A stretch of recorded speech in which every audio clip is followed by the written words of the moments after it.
Welcome to Keep the Night in Time. We're talking about the quantum mystical visions, and we're going to explore the interplay of the five elements and the delicate balance between intellect, passion, and experience, with a few personal insights. So, without further ado, let us begin. The five elements: earth, water, fire, air, and ether. These form the foundation of our universe. Each element carries unique energy and qualities, influencing our daily lives and our spiritual journey. In our quest for knowledge and fulfillment, we balance intellect, passion, and experience. Intellect gives us the power to reason and understand. So we may understand what we're reading about in a grimoire about spirits, or from ancient runes and glyphs to sacred geometry. However, passion fuels our drive and creativity, pushing us on, giving us reason for continuing. Experience shapes our wisdom and growth.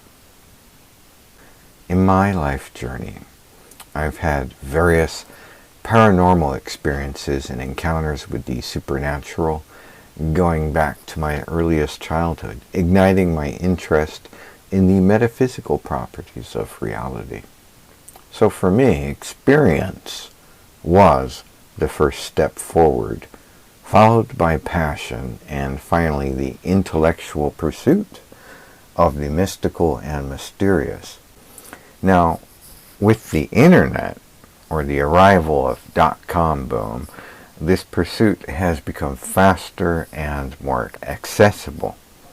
Prior to the internet, I would find books at libraries, or books that were being thrown away from various bookstores going out of business and so on, or changing inventories that didn't sell. And of course finding some interesting books, including one called Biofeedback, written back in the early 1970s. Very interesting book. I found this book in a coffee shop that was going out of business, and there's a little bookshelf there from the community, and I asked if I could take that book home since they were closing business. And the owner said yes, and I took that book home, and I learned a whole lot about biofeedback, and also a warning about the future of a psiocracy, essentially. And I've talked about that a number of times. So with the arrival of the internet, which I've been around since before the internet was widely accessible to everyone, being born in very early 1970s and growing up in the 80s and 90s, I experienced the .com boom back in the glorious days of InfoSeek.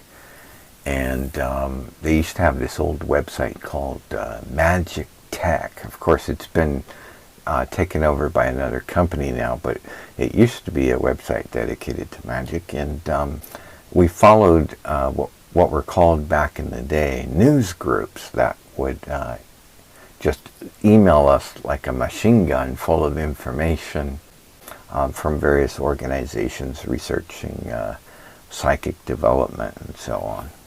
So, for me, the intellectual pursuit in the mystical and mysterious, albeit magic, was actually the third component for me out of the three, which we have, of course, the passion and passion, intellect, experience.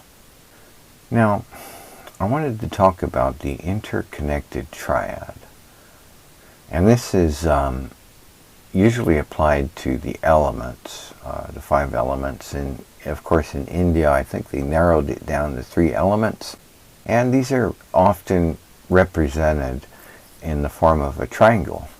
The triangular relationship between intellect, passion and experience mirrors the chakras formation in Indian philosophy. So wherever you are on this spiritual map, you need to embrace all three qualities throughout your journey. Reading, watching how-to videos, and listening to lectures does help you to develop in esoteric rune work, quantum mysticism, and psionics. Achieving harmony means understanding and balancing various aspects in ourselves.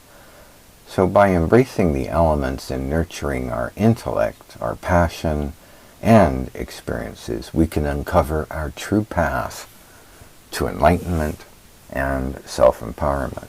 My old mentor often said that true enlightenment involves developing psychic abilities, and this is true, rather than adhering strictly to society's ethics or the karma concept. While that might sound unconventional per se, the truth is that enlightenment is about aligning the various qualities of an individual with the ultimate crown chakra, which resides outside the body just above the head. So you might think of these chakras sort of lining up, and all the other minor chakras as well lining up and sort of allowing the energy to flow through. I like to call this the chakras, I like to refer to this as the psychic lens, because when the lenses are all aligned, the light of enlightenment passes through in a perfect column. Metaphorically speaking, some people prefer the term chakra, while others might use the ancient word Havel. Personally, and for those of you who don't know, the Havel is the Norse word for chakras. Personally, I favor a modern term I've coined. Again, I call it the lens. So when all the lenses are perfectly aligned, one experiences a state of enlightenment as energy and various psychical and metaphysical forces flow without blockage. Generally, we don't have profound psychic experiences because these lenses aren't in perfect alignment.